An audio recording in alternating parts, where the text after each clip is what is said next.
Hello, hello, hello, hello. Okay, now I can see that you're speaking, but I can't I am. hear you speaking.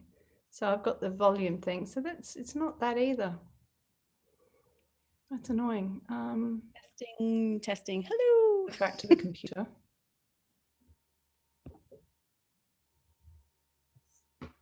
Oh, hang on. I can hear you. Hello. Oh, hello. Oh, that's awesome. Okay, I can hear you. Can you say something again? Oh, would you like me to sing a song or just a little testing 1, 2, 3? This is part of your tactic. I'm onto you. Is let's just silence you for a minute. I've spent the last hour meditating in the corner, getting into the zone, and you just say, bang, bang, bang. Gotcha. Round one. All right. Oh, that's so hilarious. Oh, this is funnier than I was ever expecting. I'll give you the hand. I don't know why that wasn't working, but anyway, we've got it all working. Likely story. Have you been recording this the whole time? Because that would be funny. I think it is. Yeah, I'm unfortunately not recording all of it, but recording a lot of it. So I'm on to you. Now tell me. And I don't mind how we do this. I don't mind if you ask me questions or I ask you questions. So let's just go. And we can always have round 2 and round 3. Ooh. I also had a hilarious thought. What if I put out all of these pieces of content on my company page? Oh, now we're getting controversial, because then you're going to have to admit that there is some value. And then I'm going to get to say, I convinced her just a little bit, which is all I'm out to do right now. Because if I can take all of the influencers like yourself who have amazing stories behind them with the personal branding and get you to just believe in company pages just a little bit, I'm going to increase the pond that I play in, tenfold. So yeah, it's exciting, right? I love that. Absolutely. Now, while I just switch off my mobile phone, which do I it. remembered was left on. Yeah, I know. And I'll probably get a call otherwise. Like, you don't get a call for days and then suddenly you get on a video and you get hundreds of calls. Yeah. Why company pages? As an I expert, say, why not? But as an expert in company pages, because I've abandoned mine. So got the logo there, and then just forgotten about it. Rest in peace. Rest in peace, company page. So what are the advantages of having a company page? Like in terms of the functionality, how is the company page functionality different from the personal page functionality? Look, I think a lot of the functionality actually crosses over between the two. And I think from 2020 to 2021 that we're actually seeing like a change in the platform. Like you've been on there for longer than I have. I've been for around 7 years or so. I think it's another evolution where people couldn't travel because of COVID. So all of their traditional selling methods went out the window. So, customer visits or trade shows or industry events all disappeared literally overnight. And, I've spoken to so many small business owners that they relied on that. It was the only method of really marketing that these guys had. So as far as the functionality, I think it's the same. And I think where you and I actually agree on a lot of things is that branding is really, really important. Now, what company pages, they've only been around since 2018, so they haven't been around for a long time. So in the big scheme of things, I think people are still trying to work out how to make them work. One of the things that I think they get wrong is I think company pages have a content problem. No different to what you share for personal branding. I think the same type of content that's personal needs to be over on the company pages. So as far as, what type of content, I say exactly the same type. Personal, is the number one thing that I would recommend on a company page. And I know that's crazy because it means I agree with you, right? So it's a bit hard to have a duel when we agree. I get it. But, it's possible to do the same thing on a company page. And so for me, what I've actually found is that a lot of small businesses, everyone thinks that the founder's this big, personality that wants to be front and center. And quite often they're not. They can be a consultant that's come from an industry with 30 years experience and really knowledgeable in what they do, but not confident in social media. They don't want to be front and center, but they also don't want to be invisible. So a company page is a good stepping stone, I think, to building. A good stepping stone towards a personal page. I think you should have both. I think you should have both. I think you can actually, okay, I'll ask you a question. Do you and I share the same view that 90% of people on LinkedIn aren't actually sharing any content? Do we agree on that? Oh yeah, Yeah. absolutely. Yep. I So, thought it had gone up to 3%, and I spent ages Googling and checking everything the other day. yeah. We're still sitting at 1%, still 1% Yeah. of people publish. But people are Yeah. interested in people, right? You know, people That's right. want to connect with people, and given Absolutely. COVID, we're yearning for that connection and that community more than ever. So Yeah. how do you think people feel when they're interacting with a logo? Like, Well, my rules are no logos. So the less corporate, the less machine robot, this is my branding, that kind of persona, throw it out the window. This is not the platform where you polish everything to the nth degree. People actually, I agree with you, we crave connection right now. And I actually think by having a company page, you have a real opportunity to show people behind the scenes. So a lot of the content that I create for my clients is actually who's who in their business. And it's not anything to do with the products or services that they sell. It's the humans that make up a company, because ultimately that's all a company is a group of humans that all have the same logo on the door. So stop making it all about the company. That's and where people start go making wrong. it about the employees, start Yeah. making it about that behind the curtains, behind the kimono kind of Yeah. idea, really showing who people are and who's in the business, so that people can connect with the business from a Yeah. values person to person kind of thing. But there's Absolutely. still the company name there. You're still pushing the company name. And if you're a solopreneur, a small business Mm. owner, and you've got a company name, isn't that just one more thing for your client to remember, like with yourself? So Michelle Raymond, Yeah. good trading company. So I have to remember a good trading code. Right? So it's just one more thing to remember. And we've already got so much to remember. Isn't it better for solopreneurs just to have, or small businesses, to really just operate the business under their own personal name? Well, there's a couple of things that come into play here. For me is number one, what your future plans are for that solopreneur business. Are you planning to always stay a solopreneur, or do you have big dreams 10 years down the track when you want to sell that business to somebody else? Or what happens when you want to bring someone else in on your team? So they can't comment or engage as Karen Tisdell, for instance, but they can under your company name. Now, some of the things that I say to people is we're planning for the future. So not who you are now, but who you might be down the track. Now, you say it's like double the work and double the effort. I say it's double the opportunity. So I've got two chances to show up in news feeds. So if the post that I do on my personal page goes to 5-10% straight up, and I do the same for the company page, I've now got two chances that I can show up in my ideal clients, news feeds. So I say it's double the opportunity. Yes, it does take some more effort, and I don't duplicate the content between the two pages. I was going Okay. to ask that. You read my mind. I was just like, but aren't you both sending out the content to the same people? Don't they tire of seeing the same thing? So how is the content different? And isn't that therefore twice the effort, or can you repurpose it from one to the other? Look, I think you can repurpose it. And if you look at people like, say, Michaela Alexis, she does a great job she's got so much content out there in the space, but she runs her business page and her personal page. And so you can reuse content. One of the things that I say to small businesses, it can't be cumbersome. The minute it takes up too much of your time, you're going to throw it out the window. And another thing that I think you and I will agree on is consistency is king. There is no doubt that just being consistent will get you, a fair distance. So I don't run the same content between my company page and my personal page. They're different personalities. My company stands for some things. I'm a little bit different to you. I've changed careers, like recently. And so my company is different to me and my followers. So I had the opposite kind of happen to you, that I'd built a really amazing network in the beauty space and 6,000 followers that all knew me for my content in that space. And then I decided that my business would help other people actually reach the LinkedIn audience creating content.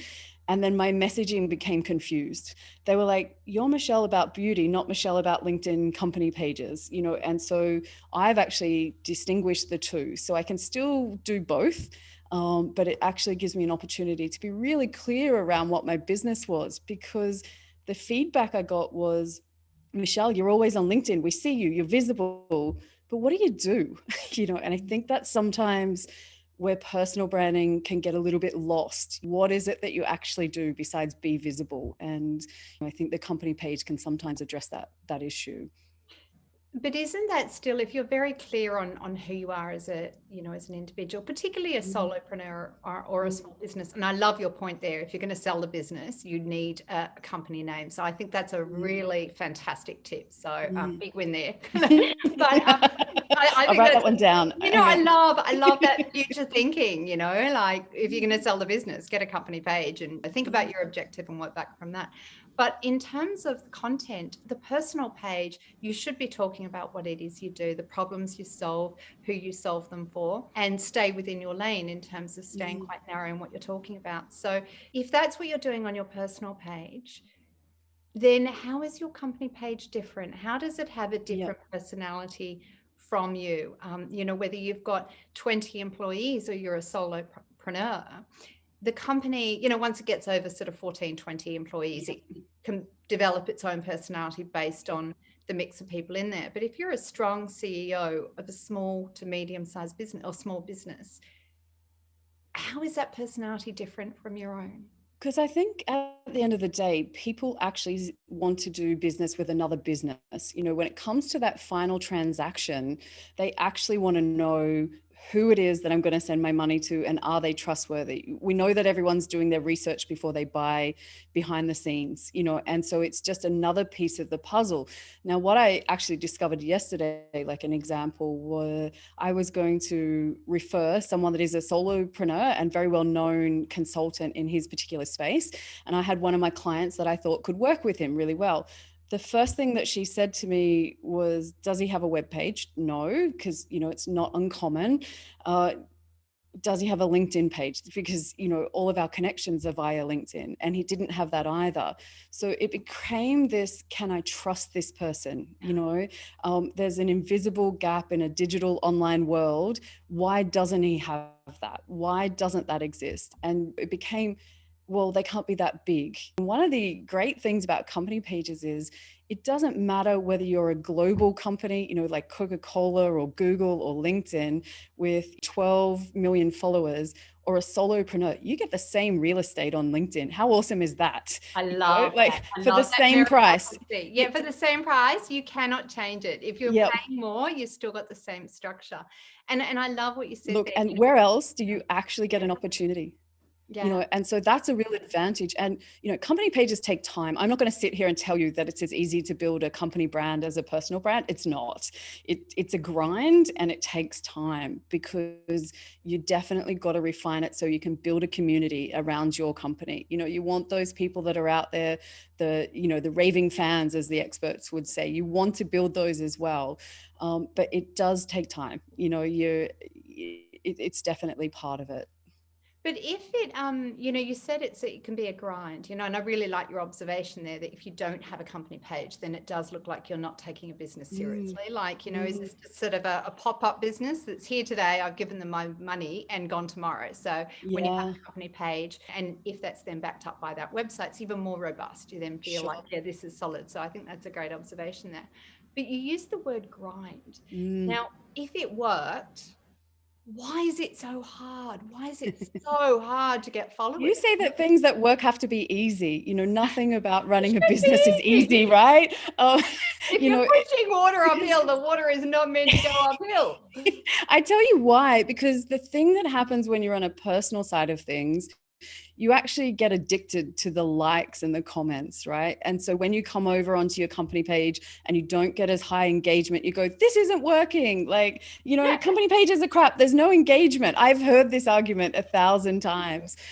And, sometimes it's really difficult to explain to my clients, it's working, even though you don't get likes and comments, right? That's a hard sell.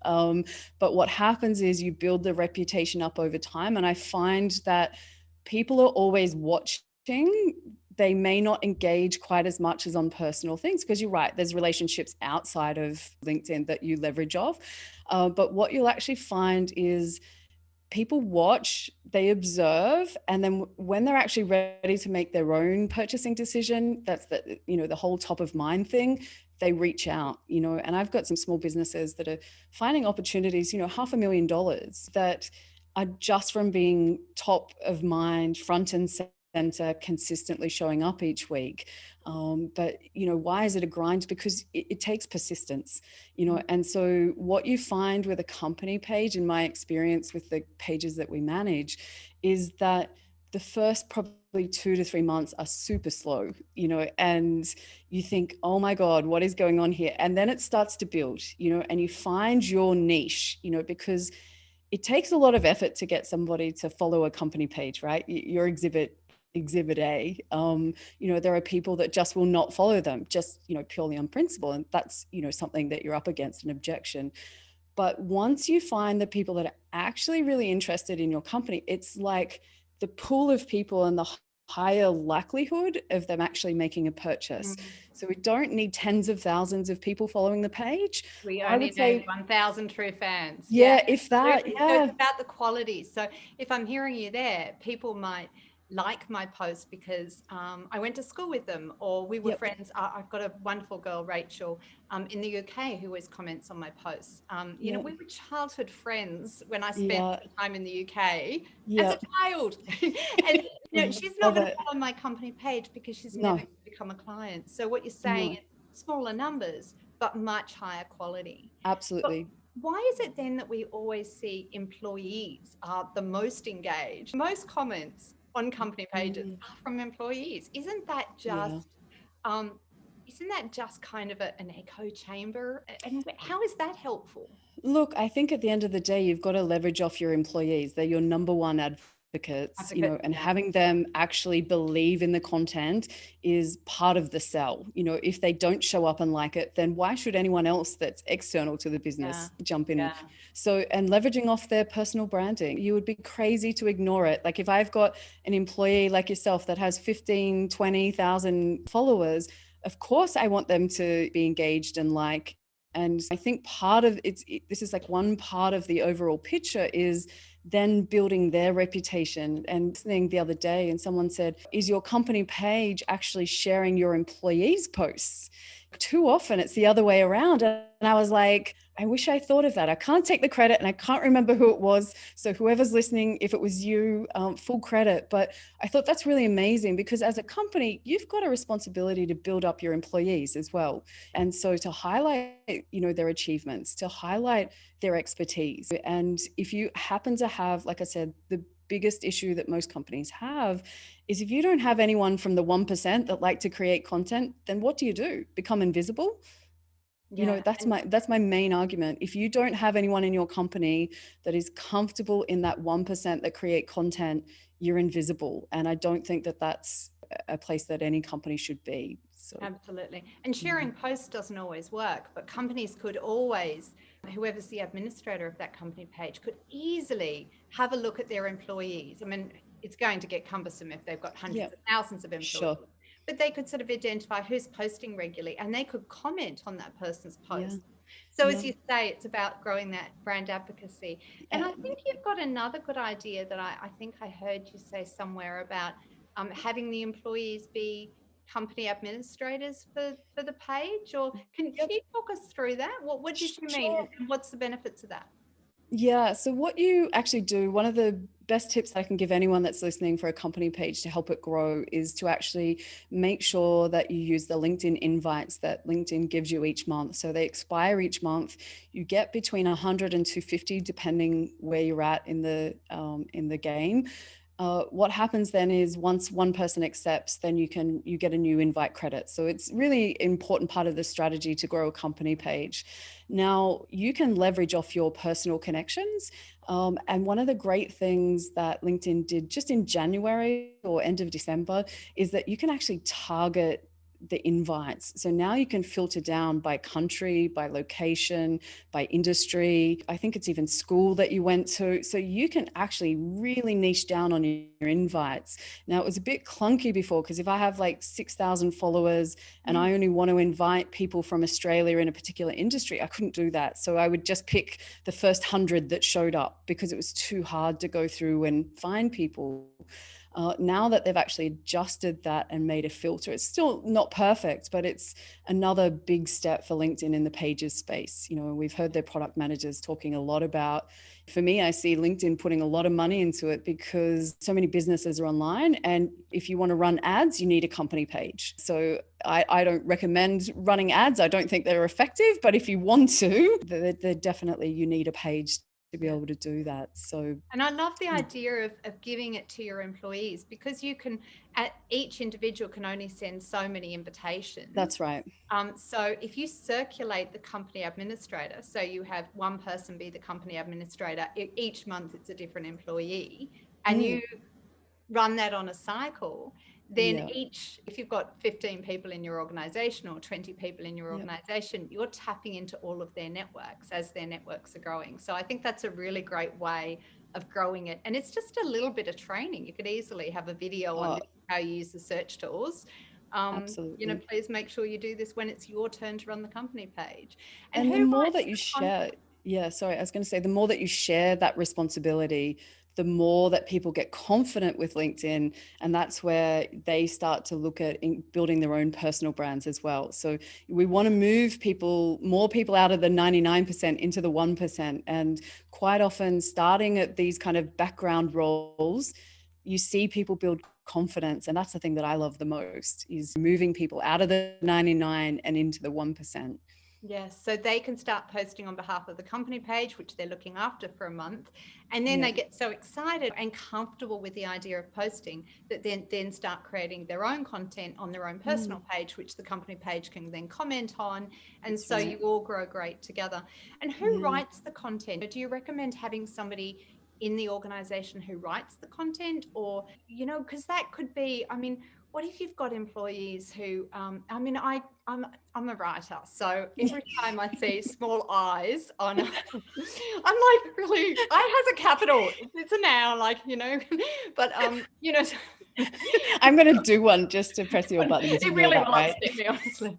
And I'm always saying, hi, thanks for your invitation to connect. Did you know you've got a typo in your headline? You know, because it really bothers me. And I feel that a friend is someone who stabs you in the front, and people should be upfront about the errors that they're making. So we're friends. Yeah. So what if you give the company page to one of your staff and you're like, oh my God, seriously, like that's not okay. You can't write that. You know, like how does that work? You say, look, I'm sorry, you've really got to have passed, you know, year 12 in order to have the company page. Like, do you set parameters on it? Like, what do you do?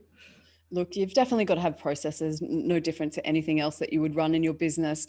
What I find is sometimes this is where scheduling tools can really come in handy, because you can have someone that can create and someone that can actually post them. And so you can have a process of approving before they go out there.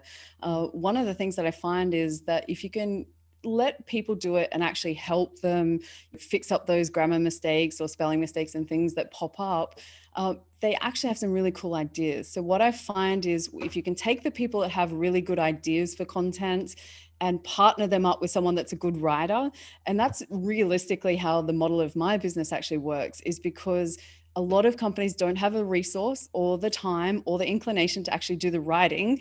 But when I say to them, hey, can you send me some photos of what's happening in your business or some ideas? They've got thousands. When we first start off, they're like, I can't think of anything. But as we get going, they're like, do you want this? Do you want this? And I love that, because they start to see their everyday business, you know, turn into something amazing, which is why I love doing it, right? Because I think small businesses and what they produce is just amazing. And I love sharing their stories, but they don't necessarily have resources to put towards being excellent writers. It's a skill set, you know, absolutely. Yeah, so a buddy system could work really well. Or you could just pay for Grammarly for all of your staff. Works across all platforms. We'll put that in the content, in the comments, right? Yeah, absolutely. I think that's a really great idea. I also heard another idea, which I read about in Marcus Sheridan's book, They Ask You Answer, where he had suggested that if you want to collect more content ideas for your company, you just have somebody CC the marketing department every time there's a client query. So every time Mm, you get a client great. question, you BCC Yep. marketing person. So if we just take out the Perfect. marketing person and you just, that goes to a special account, which an email account, which is linked to the company page, and that's whoever that's the company administrator is, they can have a look at that and go, those are some company ideas. So I think that would be a really great content idea to always go, well, what are your clients asking? You know, what are the questions that customers want to know? That's what Yep. we need to create content around. Yeah. So I And think, addressing those pain points is what actually makes great content, for a company page, because when I'm scrolling through, I want to know how you can help me. That is all I'm interested in when I'm scrolling through LinkedIn is, are you going to give me something that entertains me? Is it something that educates me? Are you going to solve a problem for me? It's all about me as a consumer. And so company pages have a responsibility to stop talking about them and start talking about how they solve those kind of pain points for the reader. And when you switch that, when you stop talking about yourself and start talking about how you can help others, that's when the magic happens, because people go, I am having that problem. I can relate to that. And like you said before, I don't want to relate to a logo, but if I see my problem written up in lights and how you solve my problem, I'm in. It doesn't matter about the logo or if it's a person, because you solved my problem. And I think that's a lot of what people worry are about the doing. logo because we connect on a human to human level. I think it's, I still go, well, do I trust that company brand or do I trust the Yeah. individual? And I think we're more hardwired to trust individuals. And you can also look at people's personal pages and see who you know in common. That person Yep. knows lots of people that I know. They're doing business with people that I like. So that makes them feel a lot more secure with that. You can't do that with company pages. Look, So I think you have to cross brand it. Yep. yeah, so company pages just feel so impersonal to me. And there was that really interesting study in 2009, the year that I launched my LinkedIn profile Mm-hmm. writing business, by McKinsey. Mm-hmm. And the study in 2009 spoke about how 2/3 of content was being put out by people, by individuals. Mm-hmm. So the pendulum had swung, and no longer was it large marketing companies were in charge of putting out content. It wasn't large publications and newspapers anymore. It was individuals. Yeah. 2/3 of all content was by individuals. So people are connecting on a human to human level, and marketing is done on a human to human level, where most marketing is done by the whole, I really need to get my hair colored. Do you know somebody? If 2/3 of that marketing is done in human to human conversations, then don't we need to be a human to be in those conversations?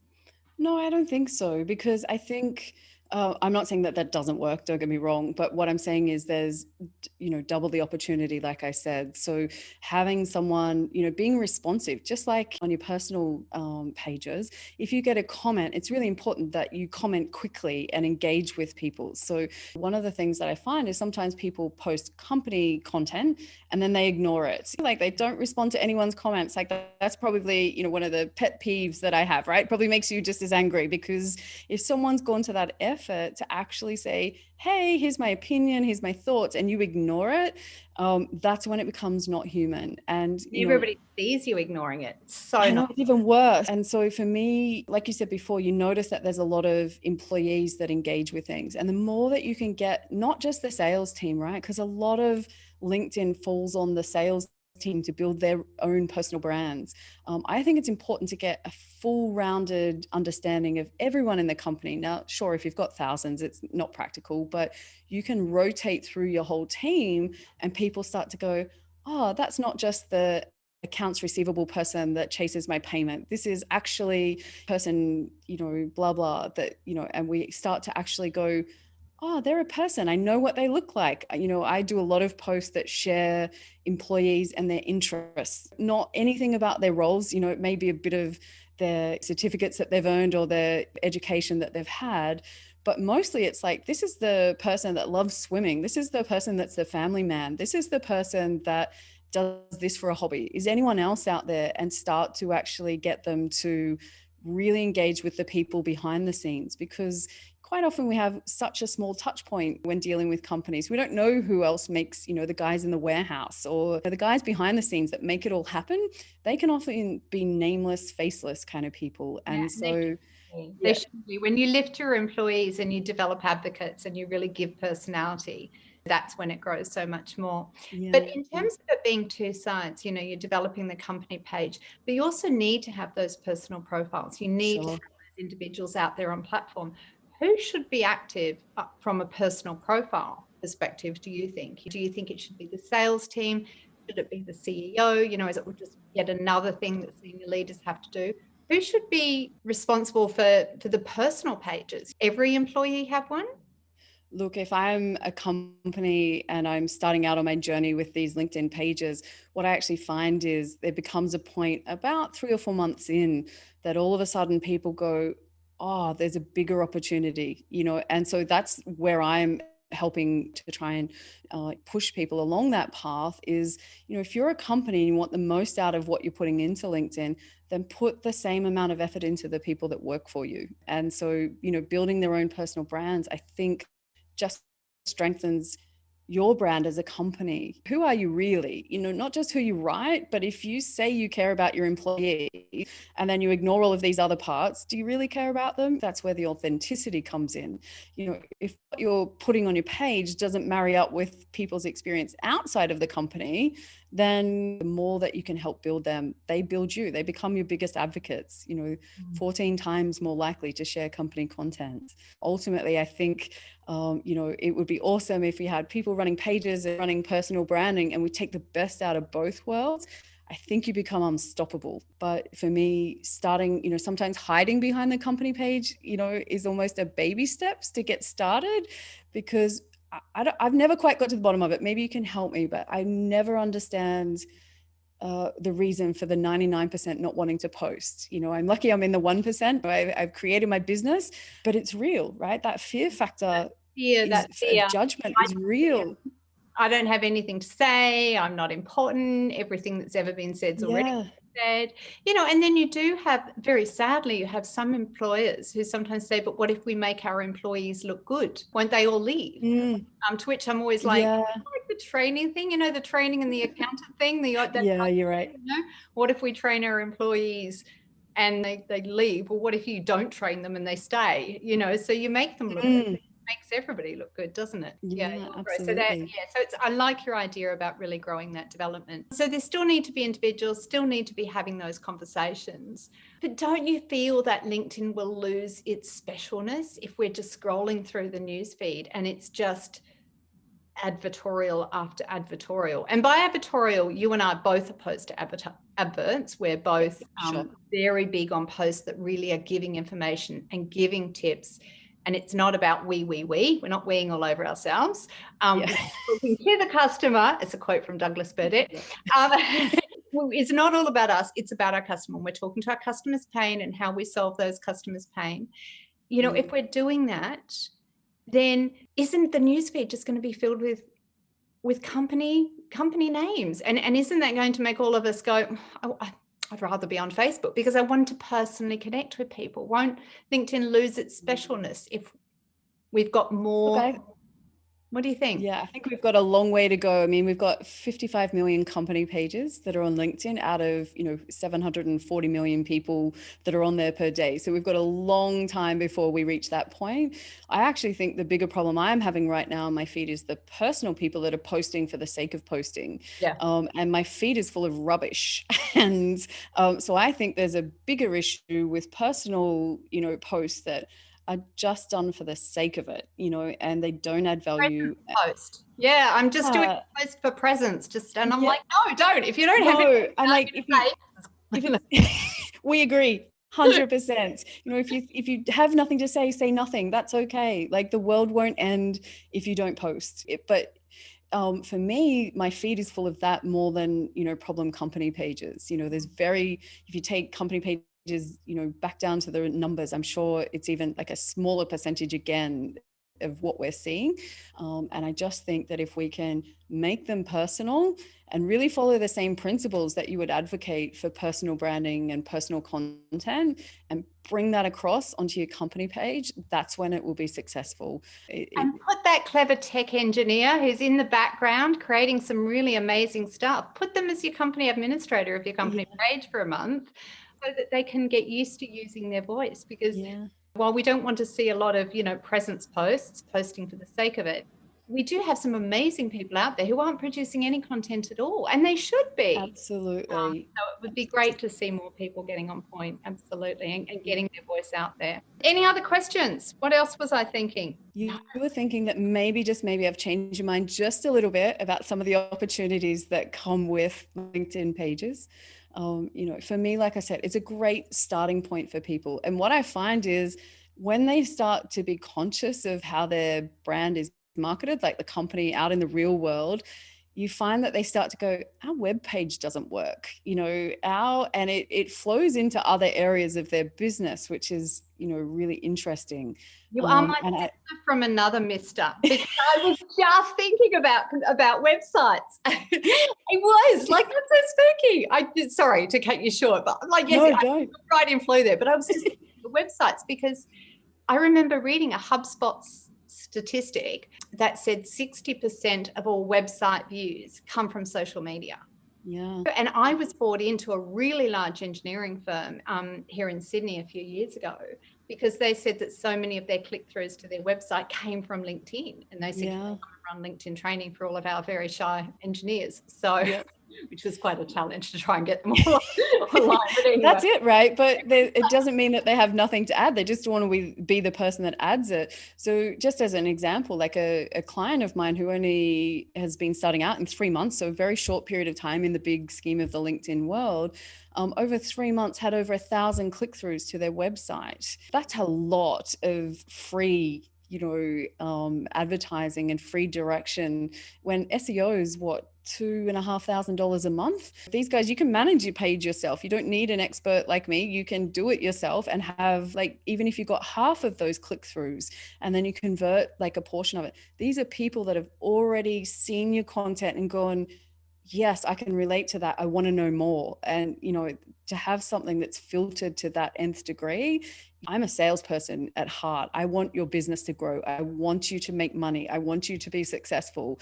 And having these opportunities pop up for these small businesses is, it's just amazing. I love it. So a company page certainly pulls a lot of attention to websites, but the websites have to be up to spec. They have to be, websites have to be designed to convert clients. And so often, I think people do a better job with their company page and their personal page than they do with their websites. Websites are often, look at me, look at me, look at me. They're not about their company problems. They're not about converting clients. So you're already finding that a lot of company pages are driving views to the website, but the website needs to then convert. Is that what I'm hearing from you? Because you've designed websites in the past, haven't you? Yeah, that's right. So it's one of those things that the more that you see the niche develop and the more targeted it is, the more you can measure who's clicking through to the website. And then you go, oh, that's actually not working. So one of my clients is currently, like a lot of small businesses, you spend the bare minimum that you can afford when you're first starting up, $3,000 for a website that looks great. They always look beautiful these days because it's so easy to get a website out of the box and put your content. It's definitely what you said, about me, about me, about me. And then it's set and forget. Okay, that's done. It's a job that's done. And they don't go back to it because, like I said, SEO's, $2,500 a month. If you're starting out, that's a big chunk of cash to be forking out ongoing. There's no end in sight to that one to stay at the top. As you know, LinkedIn displays really well on the first pages of, the Google results. So if you can have your company. So if you've retired a product and you've got a new one, you can start talking about how this product solves your client's problems, how it relates to your client's world and that sort of thing. So LinkedIn company pages are a lot more dynamic like that. But I do wonder, with all of this, the company page and website and that relationship and what we know of how people consume these days, we're all so much more informed. We're all researching so much more. when you throw a human being into the mix, when you throw a personal page into the mix, and you've got a person communicating with a person, then you can move people through that sales funnel a lot more. Don't you Yep. think with company pages and websites and those, the relationship between the two, that you're just getting clients that are constantly stuck in the roundabout of researching, and there's no one to take them off. Look, I think if you've got someone that likes or comments, that's something that you can handle differently. And I would absolutely say if you happen to be a business that has someone that looks after sales or business development in your business, part of their KPIs should be to follow up anyone that likes or comments on the company page posts. And this is where I think it falls over a little bit for me that, I've worked in sales for 20 or so years, and KPIs are still the same now as what they were 20 years ago. They're either measured on revenue, GP, customer visits, all the same. And my argument was, if I'm spending all my time building my personal brands and attracting sales that way, and I've generated literally over $3 million worth of sales from social selling from LinkedIn, you won't get a bigger advocate for it. But none of that, besides the sales that I actually turned over, there was no reward for me for building the brand awareness of the companies that I worked for. And so I think there's a lot of work for general managers, CEOs, sales managers to start putting this kind of social selling KPIs and, really looking at the digital, the world's now a digital buyer. The modern buyer is online. We know that people are doing their research before they even come to you. So why not put some KPIs in there to really attract, there's got to be an incentive for people to use LinkedIn. Right? Absolutely. And I love what you've said so much in there, in that when people are liking and commenting on the posts in the company page, a business salesperson, a BD person needs to reach out and say, hey, I noticed you liked our post. Would you like to connect here? I'm not going to spam you. So you can't no selling. Yeah, you can't be like no that. selling. Long grass waiting for a wounded zebra to come along, and the wounded zebra comes along and you tear it apart. You cannot be like that. It's got to be slowly building relationship. And what I'm also thinking is about client retention, company pages and personal pages, those relationships that we develop on LinkedIn. That's about retaining clients as well, because you don't want to constantly be in client acquisition mode when the cost of acquiring a client is something like 15%. So typically, you need to also retain the clients that you have got. So I think those are some really awesome points. Well, I think we've come a draw, don't you think? I'm prepared to take a draw at this point. And I think the only other thing we didn't touch on is that, there's an opportunity to attract high caliber employees by having a really cool company page. So that when I want to become an employee of a company and I go researching who are they, what are they like, depending on which age group you're in, you're going to do your research and find out who they are. And particular age groups will refer to social media. And so, having that really set up to attract high caliber employees, I think is another advantage for the company page that you can't get with personal branding. So I think you can get that with personal branding. I think you can. I think when you make your employees look great, you make your company look great. I go and work for a company. I don't go work for one person. Yeah. I think it's all part of it. I work for the culture. So I think, when I have a look at a company and, they've all got sort of really cool looking background banners. See that their employees are posting on LinkedIn. So the employees are allowed to use their own voice and encouraged to use their own voice as employee advocates and extensions of the brand. I think that company is really cool. Yeah. Look, maybe we're going to have to put this in round 2, I think. I think this one, we need to finish up. I'm aware of that. And I think we've just opened another can of worms that we may have to go to round 2. So I think we will have to. But it's been awesome. It's been so much fun talking with you. Thank you for accepting the duel. It has been an amazing amount of fun, to have this over the last few weeks. So if I've changed your mind even just a little bit, I'm happy for a draw. I'm okay with that. That's a win as far as I'm concerned. We'll let the people vote, right? So let us know in your comments. Vote. Oh, I love that. Let's let the people vote. Fantastic.